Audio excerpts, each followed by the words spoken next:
Hello dear students. Last class में हमने सीखा था कि कॉम्प्लीमेंट्री एंगल्स क्या होते थे, सप्लीमेंट्री एंगल्स क्या होते थे। ऐसे दो एंगल जिनका ऐड करने पर अगर 90 डिग्री एंगल आता था उसे हम लोग कहते थे कॉम्प्लीमेंट्री एंगल्स।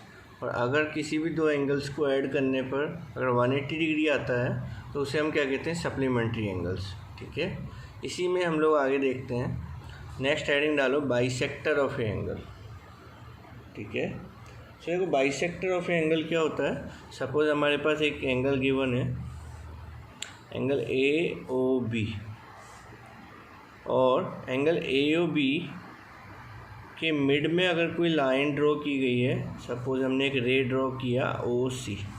ठीक है, और ये जो रे ओ सी है अगर इस एंगल ए ओ बी को दो इक्वल पार्ट में डिवाइड कर दे, ठीक है ना, यानी कि अगर ये x है, अगर ये भी x में अगर इसमें डिवाइड कर दिया जाए तो OC को हम क्या कहेंगे, bisector of a angle.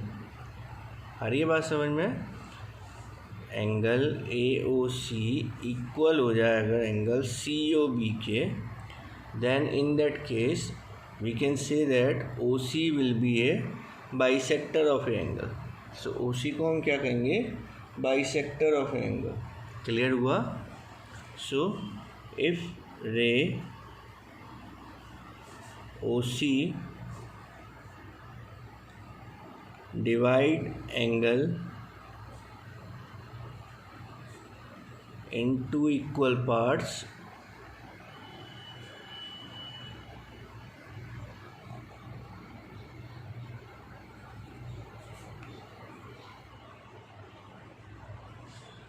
angle AOC equal to angle COB, then OC is called bisector of a angle. तो OC को हम क्या कहेंगे, बाइसेक्टर ऑफ ए एंगल। ठीक है, नेक्स्ट हेडिंग डालो, adjacent of a angle. Adjacents angles. ठीक है, अरे वो एडजेसेंट एंगल्स क्या होते हैं कि अगर हमारे पास कोई भी जैसे ये एंगल गिवन है A O B and angle A O C. ठीक है, दो एंगल्स गिवन है, एंगल ए ओ बी और एंगल ए ओ सी।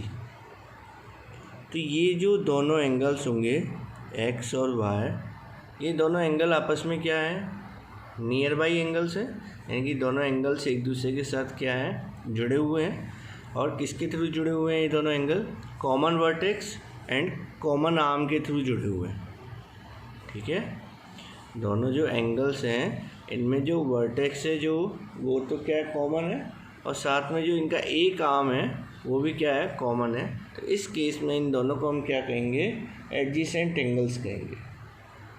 ठीक है, two angles are called adjacent angles if they have a common vertex, if they have a common vertex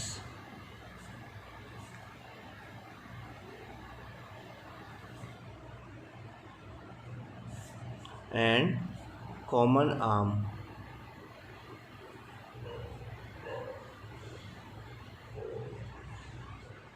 clear? Angle AOB equal to, we can say that angle AOC plus angle COB। ठीक है, तो ये जो complete angle होगा वो इन दोनों angle के addition के इक्वल आएगा। Angle AOB equal to angle AOC plus angle COB। ठीक है, this is called adjacent angles. Next heading डालो, linear pair of angles. Next is linear pair of angles. तो देखो लीनियर पेयर ऑफ एंगल्स क्या होता है कि सपोज़ अगर हमारे पास एक स्ट्रेट लाइन गिवन है और यहाँ इस पॉइंट पर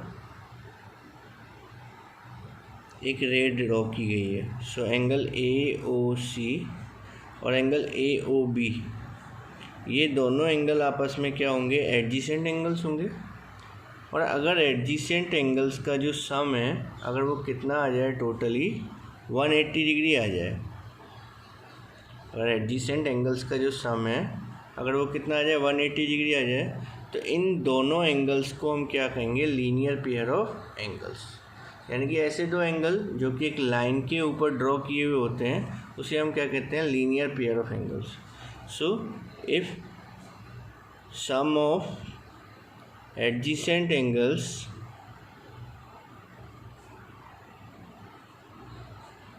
is equal to 180 degree then this is called linear pair of angles। ठीक है, तो जैसे यहाँ पे हम लिख सकते हैं angle AOB plus angle BOC equal to क्या आ जाए, 180 डिग्री आ जाए। So in that case we can say that this is the pair of linear pair. ठीक है, for example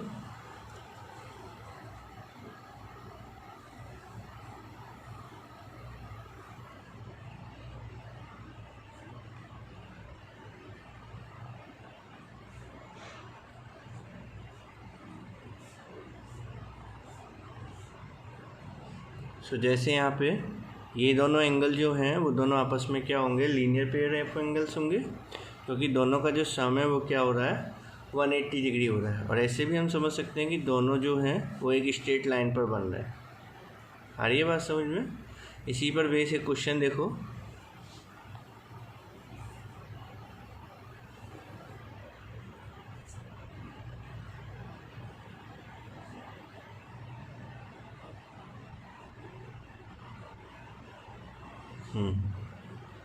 so the question is if AB is a line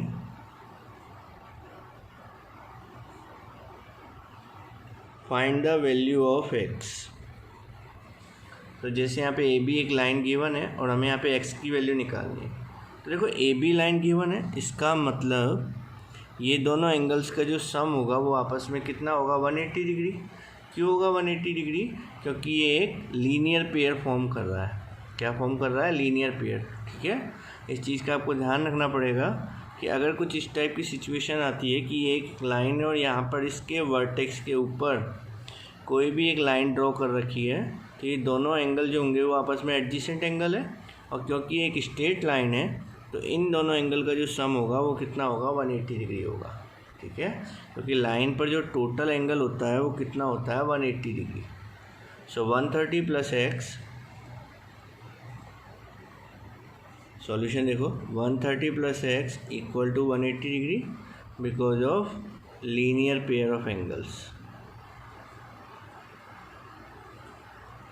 ठीक है, सो x की वैल्यू हमारे पास देखो कितनी आ गई, 180 माइनस 130 कितना हो गया, 50 degree. So answer is 50 degree. Clear हुआ ये क्वेश्चन? नेक्स्ट हेडिंग डालो, वर्टिकली अपोजिट एंगल्स। देखो वर्टिकली अपोजिट एंगल्स ये क्या होता है, सपोज हमारे पास दो लाइन दे रखी हैं और दोनों एक दूसरे को क्या कर रही है, इंटरसेक्ट कर रही है,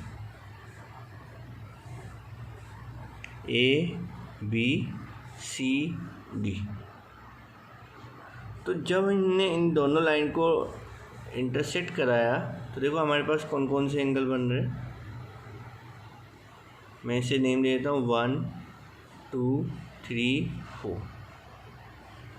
तो अगर हम इसमें कोई हॉरिजॉन्टल लाइन ड्रॉ करें तो ये जो एंगल 2 है, एंगल 4, ये दोनों आपस में आमने सामने दिख रहे हैं आपको, और इसी तरीके से एंगल 1 और 3 ये दोनों आपस में क्या दिख रहे हैं, आमने सामने। तो देखो इसका नेम क्या होता है, वर्टिकली अपोजिट एंगल्स। तो जो अगर इसको अगर वर्टिकली ड्रॉ किया जाए तो इसकी जो अपोजिट वाले जो एंगल्स होंगे उसे हम क्या कहते हैं, वर्टिकली अपोजिट एंगल कहते हैं। और वर्टिकली अपोजिट एंगल्स जो होते हैं इज़ ऑलवेज इक्वल, हमेशा क्या आते हैं, आपस में इक्वल होते हैं। यानी कि जो एंगल 1 है वो इक्वल होगा एंगल 3 के, और जो एंगल 2 है वो इक्वल होगा एंगल 4 के। ठीक है, आ रही है बात समझ में? तो अगर कोई भी दो लाइन अगर इंटरसेक्ट करती है तो जो वर्टिकली अपोजिट एंगल्स होते हैं वो हमेशा आपस में क्या होते हैं, इक्वल होते हैं। ठीक है, सो ऐसे दो एंगल जो कि दो इंटरसेक्टिंग लाइन के थ्रू फॉर्म होते हैं उसे हम क्या कहते हैं, वर्टिकली अपोजिट एंगल्स, और ये आपस में हमेशा क्या होंगे, इक्वल होंगे। ठीक है, क्वेश्चन देखते हैं इस पर base.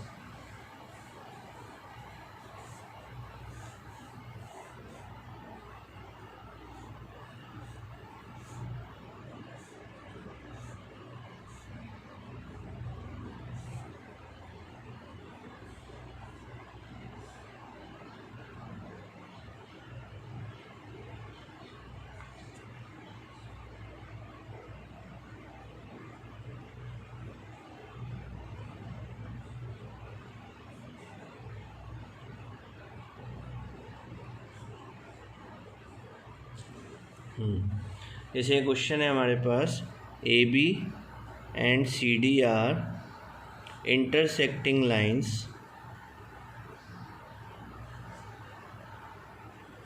So find values of X and Y.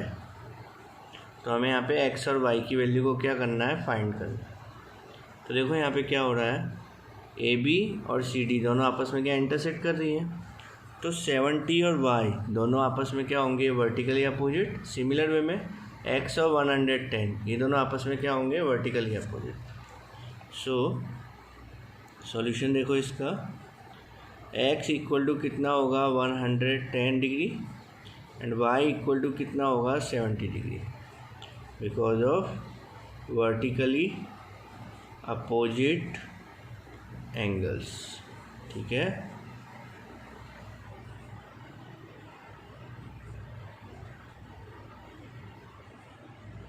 दोनों आपस में क्या आएंगे, इक्वल आएंगे। सो समझ में आ गया होगा आप लोगों को कि वर्टिकली अपोजिट एंगल्स क्या होते हैं। अब इस पर बेस एक थ्योरम देखो यहाँ पे, pause the video and note down that answer. सो देखो थ्योरम क्या है हमारे पास, if two lines intersect each other then the vertically opposite angles are equal. अब देखो सबसे पहले समझो थ्योरम क्या होता है। Theorem is the statement where we prove that mathematically. Theorems क्या होते हैं, ऐसे स्टेटमेंट्स होते हैं जिन्हें हम लोग मैथमेटिकली प्रूफ करके बताते हैं, उसे अपन क्या कहते हैं, थ्योरम्स कहते हैं। ठीक है, तो अब देखो इसे हमें प्रूव करके बताना है। If two lines intersect each other then the vertically opposite angles are equal. अगर दो लाइन अगर एक दूसरे को इंटरसेक्ट करती है तो वर्टिकली अपोजिट एंगल्स आपस में क्या होते हैं, इक्वल होते हैं। सो जब भी हमें थ्योरम्स को प्रूफ करना होगा, सो बेसिक हमारे पास कितने स्टेप होते हैं, 4 स्टेप होते हैं। ठीक है, कौन कौन से, गिवन डेटा, टू प्रूव यानी कि उसमें हमें प्रूव क्या करना है। अगर हमने क्वेश्चन में प्रूव करने के लिए कोई कंस्ट्रक्शन कर रखा है तो हमें इसमें एक और स्पेशल पॉइंट डालना पड़ता है, construction. And fourth one is proof. ठीक है, तो हर बार हम थ्योरम्स को ऐसे ही प्रूफ किया करेंगे। सो फर्स्ट पॉइंट है हमारे पास क्या, गिवन। और देखो गिवन क्या है हमारे पास कि दो लाइन आपस में क्या कर रही है, इंटरसेक्ट कर रही है। ठीक है, तो मैं मान लेता हूँ A B and C D are two lines which intersect each other at O point. Two lines A B and C D intersect each other at O point. ठीक है, मान लिया क्या कि ए बी और सी डी क्या है, दो लाइन है जो कि एक दूसरे को कहाँ पे इंटरसेक्ट कर रही है, ओ पॉइंट पर इंटरसेक्ट कर रही है। A B C D. ठीक है, ये दो लाइन है जो कि किस पॉइंट पर इंटरसेक्ट कर रही है, ओ पॉइंट पर इंटरसेक्ट कर रही है।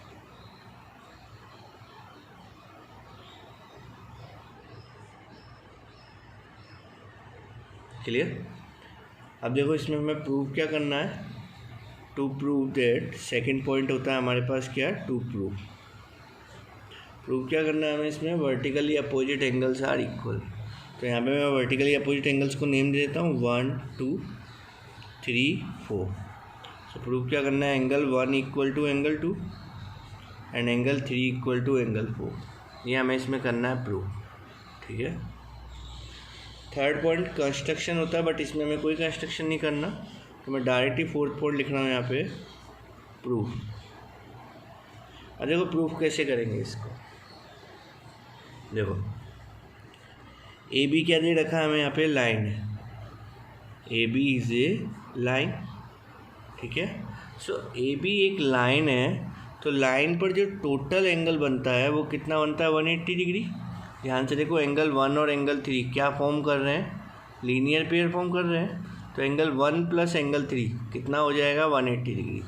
ठीक है, so A B is a line, so angle 1 plus angle 3 equal to क्या होगा, 180 डिग्री। ठीक है, by linear pair of angles.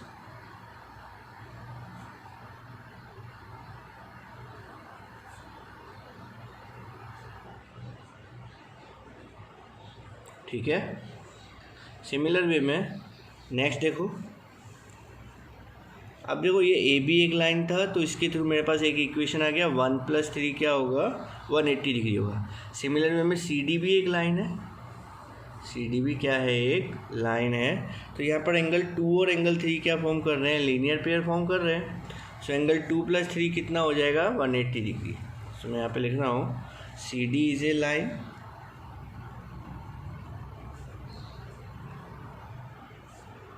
So angle 2 + angle 3 कितना होगा, 180 डिग्री। इक्वेशन नंबर 1, तो यहाँ पे भी लिख देते हैं बाई लीनियर पेयर। अब एक चीज़ और ध्यान रखनी है आपको, जब भी हम कोई पर्टिकुलर इक्वेशन लिखते हैं सो उसके लिए हमें क्या लिखना पड़ेगा, रीजन लिखना पड़ेगा उसका, कि आखिर उसका रीजन क्या है, ठीक है। सो एंगल 2 + एंगल 3 कितना हो गया, 180 डिग्री। इक्वेशन नंबर 2, इक्वेशन 1 और इक्वेशन 2 दोनों को ध्यान से चेक करो। 1 + 3 = 180, 2 + 3 = 180। दोनों इक्वेशन का राइट हैंड साइड इक्वल है, तो दोनों का आपस में लेफ्ट हैंड साइड भी क्या होगा, आपस का इक्वल होगा, ठीक है। So from equation 1 and 2 angle 1 + 3 equal होगा एंगल 2 + 3 के। तो दोनों इक्वेशन जो हैं उनका लेफ्ट हैंड साइड आपस का क्या हो गया, इक्वल हो गया, क्योंकि दोनों का राइट हैंड साइड क्या था, इक्वल था। सो 1 + 3 को हमने लिख दिया 2 + 3 के इक्वल। अब देखो एंगल 3 दोनों साइड आ रहा है, या तो इधर ले जाके कट कर दो, या फिर अपन कह सकते हैं क्योंकि दोनों साइड में सेम ही अमाउंट है तो हम इसे डायरेक्ट कट कर सकते हैं। सो एंगल 1 = देखो क्या आ गया, एंगल 2 आ गया।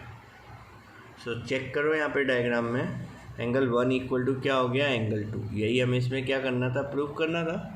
Similarly we can say that angle 3 = क्या होगा, एंगल 4। सो सिमिलरली एंगल 3 = क्या हो गया, एंगल 4, ठीक है। सो अब हेंस प्रूव्ड। सो वर्टिकली अपोजिट एंगल्स क्या आ गए, आपस में इक्वल आ गए। इस पर बेस्ड प्रॉब्लम देखेंगे। Pause the video and note down that answer. सो देखो क्वेश्चन क्या है हमारे पास, lines P Q and R S intersect at O point. किस पर इंटरसेक्ट कर रहे हैं, ओ पॉइंट पर इंटरसेक्ट कर रहे हैं। If angle P O R and R O Q, angle P O R and R O Q, ये दोनों एंगल आपस में क्या दे रखे हैं, रेशियो में दे रखे हैं 5:7। So find all angles. So हमें और एंगल्स, सभी एंगल्स को क्या करना है, फाइंड आउट करना है, ठीक है। क्वेश्चन आ रहा है समझ में। सो देखो ध्यान से, angle P O R and R O Q, let angle P O R and angle R O Q. आपको याद होगा अगर कोई भी रेशियो में वैल्यू गिवन होती थी तो हम उसकी एक्चुअल वैल्यू क्या मानते हैं, एक्स के मल्टीपल में, आर 5x एंड 7x। तो मैंने मान लिया ये एंगल कितना है, 5x है, और ये कितना है, 7x। तो देखो ये 5x है तो इसका वर्टिकली अपोजिट एंगल ये भी 5x होगा, ये 7x है तो इसका वर्टिकली अपोजिट एंगल ये भी क्या होगा, 7x होगा। क्लियर। अरे वो पी ओ क्यू क्या है, एक लाइन है। पी ओ क्यू क्या हो गई, एक लाइन हो गई। So P Q is a line, 5x + 7x = कितना होगा, 180 degree, because of linear pair. दोनों का सम कितना होगा, 180 डिग्री, क्योंकि आप ध्यान से देख सकते हो पी क्यू एक लाइन है और इस पर जो टोटल एंगल होता है वो कितना होता है, 180 डिग्री होता है, ठीक है। सो 5x + 7x कितना हो गया, 180 डिग्री। ये कितना हो गया, 12x = 180। x की वैल्यू क्या हो गई, 180/12, ठीक है। कितना आ गया, 12 × 1 = 12, 12 × 5 = 60। सो ये हमारे पास x की वैल्यू आ गई 15 डिग्री, ठीक है। अब हमारे पास x आ चुका है तो हम इन सभी वैल्यूज़ को बता सकते हैं कि ये चारों एंगल कितने कितने के होंगे। So angle P O R plus angle P O R equal to angle Q O S equal to 5x, 5 × 15 कितना हो गया, 75 डिग्री, ठीक है। सिमिलर वे में angle R O Q equal to angle P O S equal to 7x, 7 into 15 कितना हो गया 105 degree. सो सभी एंगल्स की देखो यहाँ पे वैल्यू आ चुकी है। सो सिमिलर वे में हमें अब रिमेनिंग क्वेश्चंस भी देखने हैं। सो इसी पर बेस में कुछ होमवर्क क्वेश्चंस दूंगा, आप लोगों को उसे सॉल्व करके मुझे सेंड करना है। Thank you very much.